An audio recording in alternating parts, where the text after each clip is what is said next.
नमस्कार, मैं हूं आपका दोस्त विजय विद्रोही। आप मुझसे जुड़ चुके हैं, इसके लिए आप सबका तहे दिल से शुक्रिया। और अगले 8-10 मिनट में आपसे जुड़े रहने की कोशिश करूंगा। 3 अखबार हैं, 3 खबरें हैं और ये भारत की स्थिति का अंदाजा आपको इन 3 खबरों से हो जाएगा। पहली खबर है कि देश में जितने नौकरी पेशा लोग हैं जो निजी क्षेत्र में काम करते हैं, उसमें से हर चौथे को अपनी नौकरी जाने की आशंका सता रही है। दूसरी खबर है कि देश में 71 सांसद ऐसे हैं जिनकी 10 सालों में संपत्ति 4 गुना हो गई।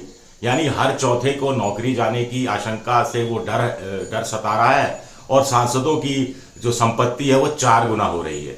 और तीसरी खबर है कि बहुत सी जो टेक वाली कंपनियां हैं, बड़ी कंपनियां हैं, जो आप इन्फोसिस है, HCL है, दूसरी बड़ी कंपनियां हैं, वहां पर दिसंबर में जो तिमाही खत्म हुई है उसमें रिकॉर्ड संख्या में नौकरियां गई हैं। करीब 5,000 से ज्यादा लोगों की नौकरियां गई हैं, वो भी इतनी सॉलिड, मजबूत, आर्थिक रूप से मजबूत, व्यापारिक दृष्टि से मजबूत कंपनियों में नौकरियां गई हैं।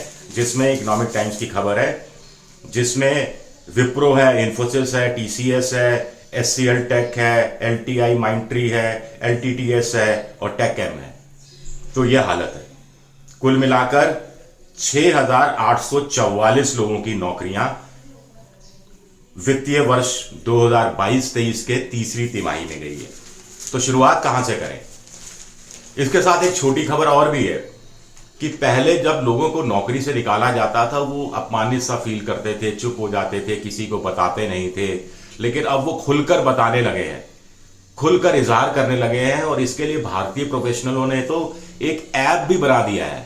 ग्रेपवाइन नाम का ऐप है जिसके जरिए वो अपनी पहचान छुपाते हैं लेकिन बताते हैं कि कंपनी ने कैसे सलूक किया, कैसे टर्मिनेट का ऑर्डर आ गया, कैसे ट्विटर के जरिए उनको जानकारी दी गई, कैसे व्हाट्सएप के जरिए जानकारी दी गई, कैसे ईमेल के जरिए जानकारी दी गई और उनकी पूरी जिंदगी भर भराकर बिल्कुल ठहर सी गई, ऐसा लगता है।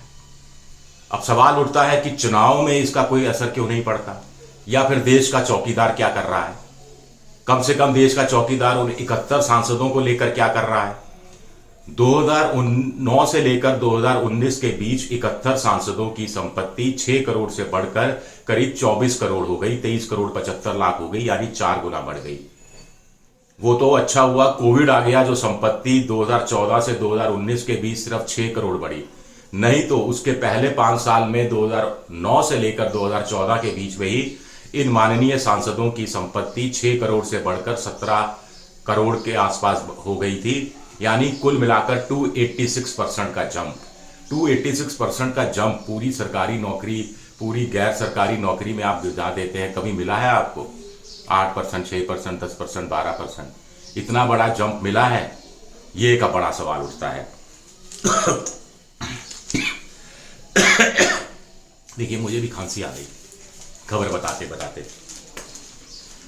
कुल मिलाकर देखिए, बीजेपी के 43 सांसद हैं, कांग्रेस के 10 हैं, तृणमूल कांग्रेस के 7 हैं, बीजेडी और शिवसेना के 2-2 सांसद हैं। एनडीए बीजेपी के देखिए बीजापुर से सांसद है रमेश चंदप्पा।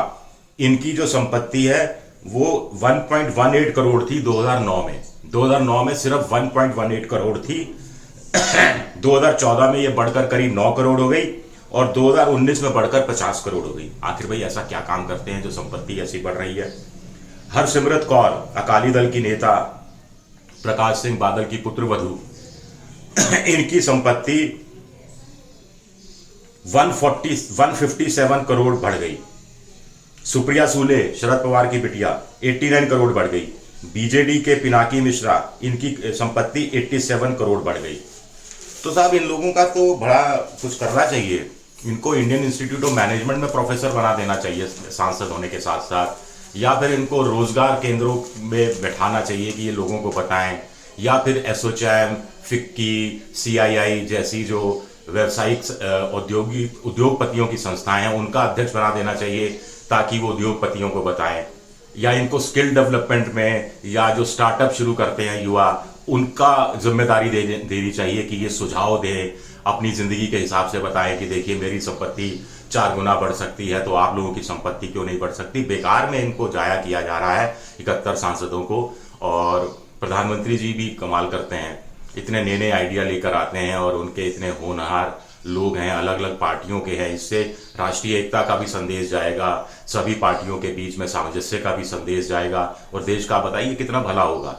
और बाकी जो 90% सांसद है, यानी 750 करीब करीब सांसद हैं लोकसभा और राज्यसभा के मिला के, उसमें से 71 का हिसाब दिया गया है, यानी 10% का हिसाब दिया है। तो बाकी 90% सांसद बेचारे मुंह लटकाए हुए हैं, जिनकी संपत्ति 2 गुना बढ़ी या शायद 3 गुना बढ़ी, लेकिन 4 गुना नहीं बढ़ पाई। तो वो राष्ट्र की मुख्य धारा विकास, जो विकास कर हो रहा है देश का पिछले 9 साल से, उस धारा में आने से चूक गए बेचारे 90% सांसद। तो ये जो 10% सांसद हैं, इन 90% सांसदों की तो क्लास ले सकते हैं, उन्हें तो बता सकते हैं।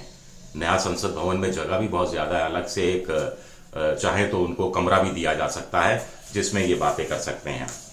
चलिए, ये थोड़ा सा व्यंग के बाद इकोनॉमिक टाइम्स की खबर जो इंपॉर्टेंट है। 7 जो टेक्निकल क्षेत्र की बड़ी कंपनियां हैं, आईटी क्षेत्र की बड़ी कंपनियां हैं, वहां पर पिछली तिमाही में नौकरियां घटी हैं, नौकरियों से लोगों को निकाला गया है। विप्रो ने 435 को निकाला, इन्फोसिस ने 1627 को, इन्फोसिस में बढ़ोतरी हुई, माफ कीजिएगा, इन्फोसिस ने भर्ती की, माफ कीजिएगा। टीसीएस ने 2197 को, एचसीएल टेक ने भी 2945 की भर्ती की, एलटीआई माइंडट्री ने 475 को निकाला और टेक एम ने 6844 लोगों को निकाला। तो कुल मिलाकर 5203 लोगों की नौकरियां चली गई, ये खबर है। और ये तो हम बता रहे हैं जो संगठित क्षेत्र की बड़ी कंपनियां हैं, जो स्थापित कंपनियां हैं, जो लगातार मुनाफा कमाती रही हैं और आज की तारीख में भी मुनाफा कमा रही हैं, जिन्होंने कंपनी से कर्मचारियों को इसलिए नहीं निकाला कि उन्हें घाटा हो रहा था या कर्मचारी उन पर भार बन गए थे, बोझ बन गए थे।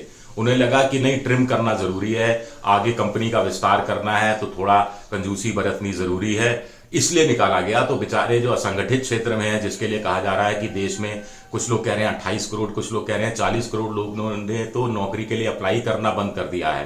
कुछ राज्यों में जैसे राजस्थान है, हरियाणा है, वहां 30% से ज्यादा, 34%, 35% की बेरोजगारी है। जम्मू कश्मीर में भी 30% की बेरोजगारी है।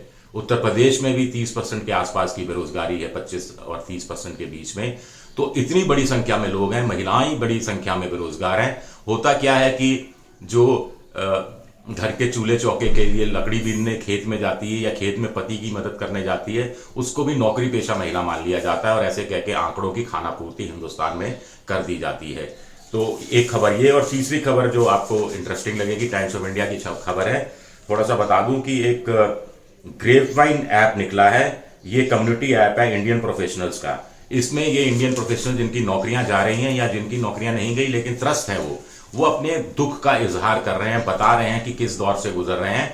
और बड़ी बड़ी कंपनियां इससे उनकी छवि खराब हो रही है, इसको लेके चिंता कर रही है, वर्कशॉप लगा रही है। वर्कशॉप ये नहीं लगा रही कि कर्मचारियों को जाने से रोकना है, वर्कशॉप इसलिए लगा रही है कि कर्मचारी निकलें तो मैसेज अच्छा जाए कि साहब, और फिर कि किसी का हार्ट अटैक ना हो जाए, किसी को कोई बीमारी ना हो जाए। और कंपनियां ये कोशिश कर रही हैं कि जिनको नौकरी से निकाला जा रहा है उनको कहीं और नौकरी में एडजस्ट करने में थोड़ी सी अगर उनकी भूमिका हो सकती है किसी और कंपनी में, तो उसको भी वो निभाने की कोशिश करें। तो इसमें ग्रेपवाइन में देखिए एक सज्जन क्या कह रहे हैं कि मेरी टीम के 75% लोग जा चुके हैं, मैं 25% के साथ बचा हुआ हूं, मुझे काम करने का कोई मोटिफिकेशन नहीं है। They are firing people in cabins, people are crying in the office. दफ्तर में लोग रो रहे हैं, लोगों को कैबिन से निकाला जा रहा है, जबरन उनको फायर किया जा रहा है। और फिर ये फायर एंड हायर का सिलसिला लगातार चल रहा है। कुछ और बड़े लोगों के भी इंटरव्यू इसके अंदर हैं। better.com के विशाल गर्ग हैं, वो कह रहे हैं कि 900 लोगों को एक जूम कॉल के जरिए एक कंपनी से निकाल दिया गया और इन लोगों ने भी अपना रोना रोया और एक कम्युनिटी सी बना ली और उसमें अपनी इजहार करने लगे हैं। घर नहीं बैठ रहे, उदास नहीं हो रहे, मुंह छुपा के नहीं बैठ रहे और बता रहे हैं कि साहब देखिए मेरी भी नौकरी चली गई। तो इससे कंपनियां भी बदनाम हो रही हैं। ये भी अपने आप में एक खबर है कि कंपनियां गिल्ट महसूस कर रही हैं, लेकिन कंपनियां क्या इन लोगों को वापस लेंगी? कम तनख्वाह पे वापस ले ले, स्थितियां अच्छी हो जाए तब वापस ले ले, ऐसी कोई संभावना बनती हुई अभी तक दिखाई नहीं दे रही है। और आगे क्या बताएं आप? चलिए, अगर मेरा ये वीडियो पसंद आए तो सब्सक्राइब कीजिए, शेयर कीजिए और घंटी जैसी आकृति बेल आइकन इसे दबा दीजिए ताकि नया वीडियो आए तो आपको तत्काल जानकारी मिल जाए। @विद्रोही7 मेरा ट्विटर हैंडल है और फेसबुक पर भी मेरा पेज है विजय विद्रोही पेज, जिस पर आप मुझे फॉलो कर सकते हैं। शुक्रिया आप सबका, बहुत बहुत शुक्रिया जुड़ने के लिए। आपके सुझावों का मुझे इंतजार रहेगा। शुक्रिया।